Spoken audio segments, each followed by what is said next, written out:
You've definitely heard it before, legs, body, arms, arms, body, legs, or something like arms, legs, legs, arms.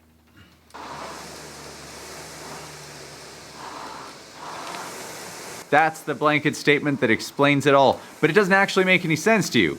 Understandably, because those are terrible, terrible cues, but you're missing some of the massive benefits of the rowing stroke by following that terrible cue, because it doesn't actually do anything for you. Let's fix that. Back in 2010, when I started coaching this, that was actually a pretty common cue, and A, every CrossFit coach was using it at the time, and B, I was inclined to go that direction too because nobody had figured out how to teach CrossFitters rowing yet because nobody was doing it at the time. Hint, nobody cares about rowing.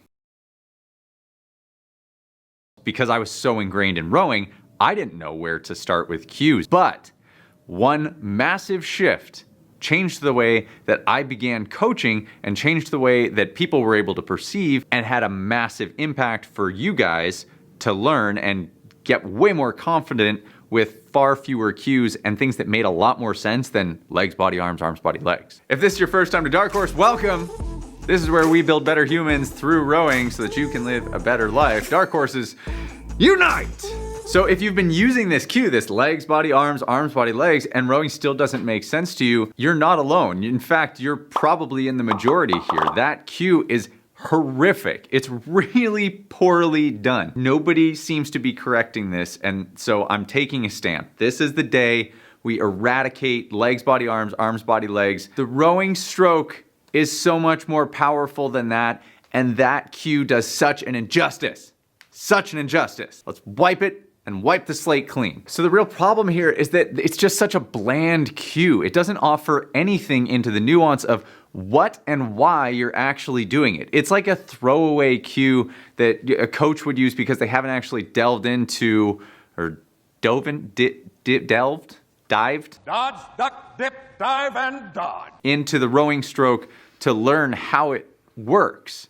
Because to be fair, yeah, there are a lot of intricacies here, but that's kind of a coach's job, is to learn those things. And so by using that cue, it's not helping you as the user, it's not helping the coach as the coach, and everybody just ends up confused. So what cues can we use to actually help you get better? The first is your loaded position, and that's called the catch, and that's where we need to start, and it's in this place where your body preps to actually do the work. And the cool part is, it's as simple as a checklist. Sitting on the machine, you're gonna grab the handle, and from there it's a checklist from your hands down to your feet. That's all we do. Starting with hands. Hands wide on the handle, grip relaxed. Next, elbows extended, shoulders reaching. Next, lats tight. People ask, how do I get my lats tight? Here's your answer. Take both arms, put them forward like a zombie.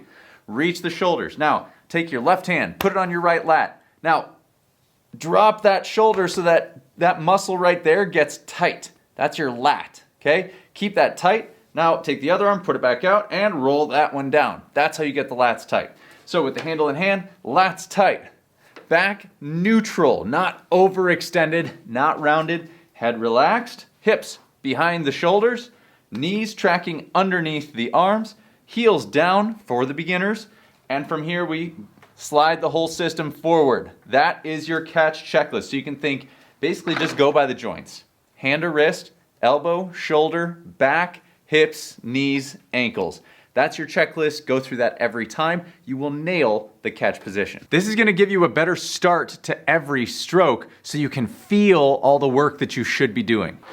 The second big change in your position is gonna be the recovery. It's the most underutilized, beneficial part of the stroke because you're gonna save energy, put yourself into better position, and therefore, as a result of that, have a better stroke to begin with. This machine is gonna blast you if you're not using good mechanics and putting yourself in good positions. And the biggest culprit for the recovery not making sense for people are these darn straps. The straps, when put over the foot, give me this brain-body feeling that I need to pull myself forward from the strap. That's not what they're there for. The issue is that pull doesn't give me any value, but that in fact gives me way more work on my legs than I need because pulling myself forward doesn't give me any value on the monitor. Instead, it just wears me out prematurely.